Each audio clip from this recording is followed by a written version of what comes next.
पहले ना हमने आपको बताया कि 6 पिन लाइट आईसी पढ़ा, फिर हमने इसको जो है ना 9 पिन लाइट आईसी पढ़ा, अब हम जो है इसका 12 पिन लाइट आईसी पढ़ रहे हैं। इनमें आपको पता है कि 2 या 3 या 4 पिन वो ज़्यादा हो जाती हैं, ठीक है। बाकी तकरीबन सब का काम एक जैसा ही होता है।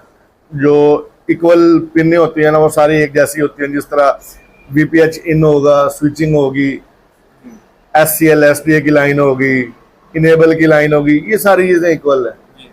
थोड़ा सा जो डिफरेंस होता है ना उसमें ये क्या है कि इसमें 2-3 पिनें जो है ना ज़्यादा आई हैं, जो इजाफी आपने पिछली में नहीं पढ़ी, जिसमें जिस तरह ये OVP है आपने ये नहीं पढ़ी, इसमें ये OVP क्यों लगाई गई है। उसके बाद ये देखो LED 1, LED 2, LED 3। अब पहले एक थी कैथोड की लाइन, फिर 2 हो गई, अब ये 3 हो गई है। तो 3 का वजह क्या है कि ये 3 क्यों हो गई है। इसमें ये देखो कि जो हमारे मोबाइल की स्टिप होती है ना, जिसके अंदर LCD होती है, LCD के अंदर जो लाइटों वाली स्टिप होती है, इसमें 16 इस तरीके से ना LED लगी होती हैं जो जलती हैं। अगर सारी मुसलसल जलती रहेंगी ना लगातार, अगर 18 LCD हैं या 16 LCD हैं वो सारी मुसलसल जलती रहेंगी, तो क्या होगी कि बैटरी जो है ना वो जल्दी कंज्यूम होगी, LCD करंट ज़्यादा खाएगी।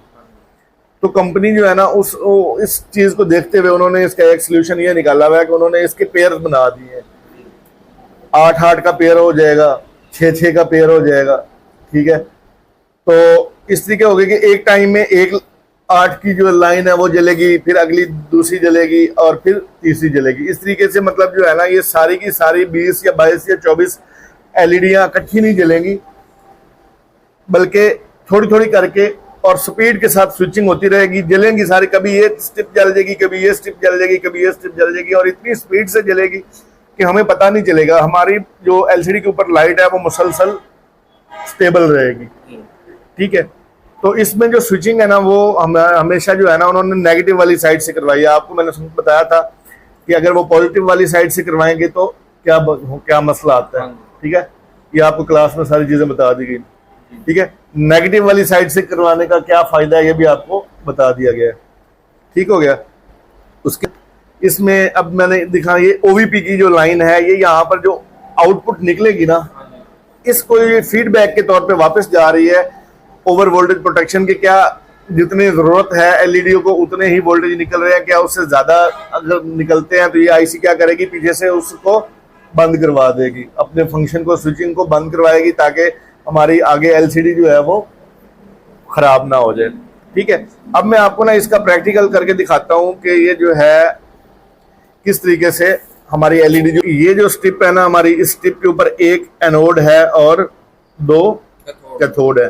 टोटल 16 LED की ये स्टिप है, 16 LED की ये स्टिप है। और इसमें जो है ना एक हमारा एनोड हो गया, उसके ऊपर हमने अपनी पॉजिटिव की वायर लगा दी, और बाकी जो हमारे 2 हैं वो कैथोड है। अब आपने गौर करना है कि अगर मैं एक स्टिप पे लगाऊंगा तो एक लाइट छोड़कर एक लाइट जल रही होगी, ठीक है।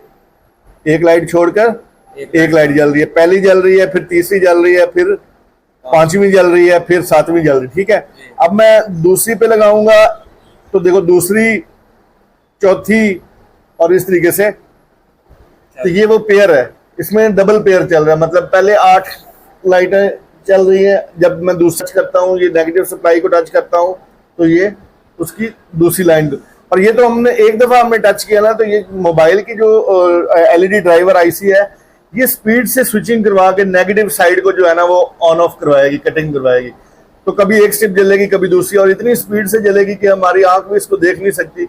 और इस तरीके से बैटरी का जो करंट है वो भी कम खर्च होगा और हमारी लाइट भी स्टेबल रहेगी।